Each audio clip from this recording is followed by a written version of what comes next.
بسم اللہ الرحمن الرحیم۔ میں ہوں محمد حسنین، قانون کا طالب علم، اور آپ دیکھ رہے ہیں لا ود حسنین۔ ہمارا جو آج کا ٹاپک ہے وہ ہے ریٹ کیا ہے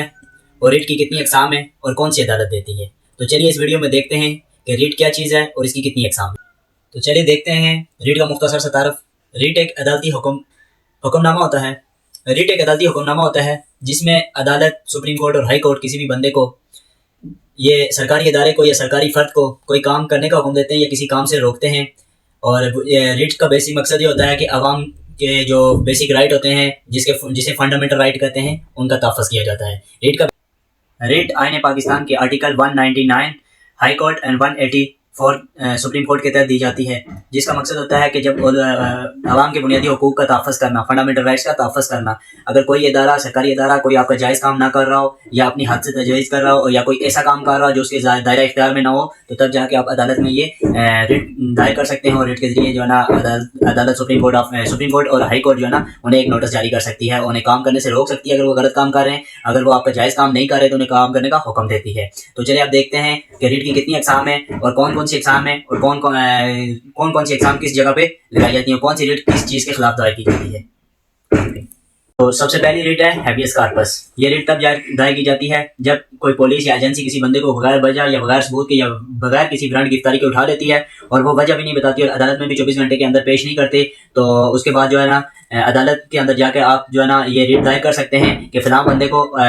پولیس یا ایجنسی نے اٹھا لیا ہے اور اغوا کر لیا ہے اور کوئی ثبوت نہیں ہے ان کے پاس اور کوئی برانڈ گرفتاری بھی نہیں تھے اور بتایا بھی نہیں اور ابھی تک عدالت میں بھی پیش نہیں کیا، تو تب عدالت جو ہے نا اس متعلقہ ادارے کو نوٹس جاری کرے گی کہ فلاں بندے کو آپ نے کیوں اٹھایا ہے، آپ کے پاس کیا ثبوت ہیں اور آپ نے ابھی تک عدالت میں کیوں پیش نہیں کیا۔ تو یہ پہلے کل کی ویڈیو میں نے آپ کو بتایا تھا کہ جب کوئی بندہ بغیر برانڈ کے پولیس اٹھا لیتی ہے تو تب آپ ایک ریٹ دائر کر سکتے ہیں، تو وہ یہی ریٹ تھی ہیبیس کارپس۔ اس ریٹ کے تحت آپ کا کوئی بندہ پولیس یا ایجنسی نے اٹھا لیا ہو تو آپ جا کے عدالت میں ریٹ دائر کر سکتے ہیں، جس کے ذریعے عدالت انہیں نوٹس بھیجتی ہے اور طلب کرتی ہے اور ان سے پھر یہ بات پوچھتی ہے کہ وہ بندہ کدھر ہے، کدھر چھوڑا ہوا ہے اور کیوں اٹھایا ہوا ہے۔ اب دوسری جو ریٹس ہے وہ ہے مینڈاموس۔ یہ ریٹ جو ہے نا عدالت میں تب دائر کی جاتی ہے جب کوئی سرکاری ادارہ اپنا جائز کام نہ کر رہا ہو۔ مثال کے طور پر اگر آپ آئی ڈی کارڈ بنوانے نادر آفس میں جا رہے ہیں تو نادر آفس آپ کا کام نہیں کر رہا اور ڈیلے کر رہا ہے، تو یا پھر وہ اپنا جو جائز کام ہے، کوئی بھی ادارہ ہو سکتا ہے نادر آفس کی جگہ، تو وہ اپنا جائز کام نہیں کر رہا، تو آپ جا کے عدالت میں ریٹ دائر کرتے ہیں۔ تو اس ریٹ کے تحت جو ہے نا عدالت، سپریم کورٹ یا ہائی کورٹ ان کو حکم نامہ جاری کرتی ہے کہ وہ اپنا کام کریں اور اپنے اختیارات کو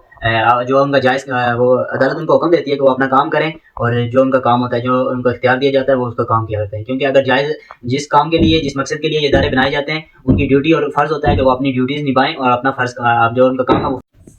تو تیسری ریٹ ہے وہ ہے پروہیبیشن۔ پروہیبیشن کا مطلب ہے کہ کوئی سرکاری ادارہ جو ہے نا ایسا کام کر رہا ہے جو اس کے دائرہ اختیار میں نہیں ہوا۔ مثال کے طور پر اگر کوئی نچلی عدالت ہے، وہ کوئی ایسا کیس سن رہی ہے جو سپریم کورٹ یا ہائی کورٹ کے اختیار میں ہوتا ہے، تو تب آپ یہ ریٹ دائر کر سکتے ہیں اور جو ہے نا عدالت حکم نامہ جاری کرتی ہے یا انہیں نوٹس جاری کرتی ہے اور یہ کارروائی رکوائی جا سکتی ہے۔ کوئی بھی ایسا ادارہ، اس کی شارٹ سی ڈیفینیشن یہ ہے کہ کوئی بھی سرکاری ادارہ ایسا کام کر رہا ہے جو اس کے دائرہ اختیار میں نہ ہو، تو وہ رکوانے کے لیے جو ہے نا آپ یہ ریٹ دائر کر سکتے ہیں، پروہیبیشن۔ اب ریٹ نمبر 4 دیکھتے ہیں۔ یہ ریٹ تب دائر ہوتی ہے جب کوئی عدالت یا کوئی ادارہ ایسا غیر قانونی فیصلہ کرے یا غیر منصفانہ فیصلہ کرے۔ مثال کے طور پر اگر کوئی ایک بندہ اسے نوکری سے نکال دیا جاتا ہے بغیر کوئی وجہ یا بغیر کسی ثبوت کے، تو وہ بندہ جا کے نا کسی بھی ادارے میں، وہ جا کے ہائی کورٹ یا سپریم کورٹ میں ریٹ دائر کرتا ہے اور وہ اپنی جانچ پڑتال کرتا ہے۔ تو ایسا کوئی بھی ادارہ ایسا کوئی غیر منصفانہ فیصلہ کر دیتا ہے تو جو غیر قانونی ہو، تو وہ جو ہے نا رکوانے کے لیے یا اس کو ختم کروانے کے لیے جا کے آپ یہ ریٹ دائر کروا سکتے ہیں۔ اگر کوئی شخص غیر قانونی طریقے سے یا جعلی اپنے ڈگری کا استعمال کرتے ہوئے کوئی سرکاری عہدہ سنبھال لیتا ہے، تو آپ جا کے یہ اس کے خلاف ریٹ دائر کرتے ہیں کوورنٹ، اور اس کے تحت عدالت اس سے پوچھے کہ یہ عہدہ آپ نے کس اختیار سے سنبھالا ہوا ہے اور آپ نے یہ عہدہ کیوں رکھا ہوا ہے، آپ اس کے اہل نہیں ہیں۔ تو جب کوئی نااہل بندہ جو کسی عہدے کا اہل نہیں ہوتا یا اس کی ڈگری مکمل نہیں ہوتی، تو وہ کوئی سرکاری عہدہ سنبھال لیتا ہے، تو اس کے خلاف جو ہے نا آپ کوورنٹوں کے تحت ریٹ دائر کرتے ہیں۔ تو اس کا مطلب یہ ہوتا ہے، مثال کے طور پر اگر کوئی بندہ ہے، اس نے جعلی کاغذات یا جعلی ڈگری تیار کر کے اس نے جا کے نوکری سٹارٹ کر لی ہے، جبکہ وہ کاغذاتی طور پہ یا قانونی طور پر اس ڈگری کا اس نوکری کا اہل نہیں ہے، تو اس نوکری کا اہل نہیں ہے، اس کے خلاف جو اہل بندہ ہوگا وہ جا کے کوورنٹوں کے تحت ریٹ دائر کرے گا، اور ریٹ دائر ہوگی تو عدالت اس سے پوچھے گی کہ آپ کے پاس جو ڈگری ہے وہ اصلی ہے جعلی ہے، وہ اس کی جانچ پڑتال کرنے کے بعد اسے روک دیا جائے گا۔ آج کے لیے بس اتنا ہی۔ مزید ایسی انفارمیٹیو ویڈیو دیکھنے کے لیے لا ود حسنین کو فالو کریں، سبسکرائب کریں، تاکہ آپ قانون کی طاقت کو سمجھ سکیں اور آپ کو علم ہو کہ آپ کا حق کیا، آپ کے رائٹ کیا اور آپ کی ڈیوٹیز کیا ہیں۔ والسلام۔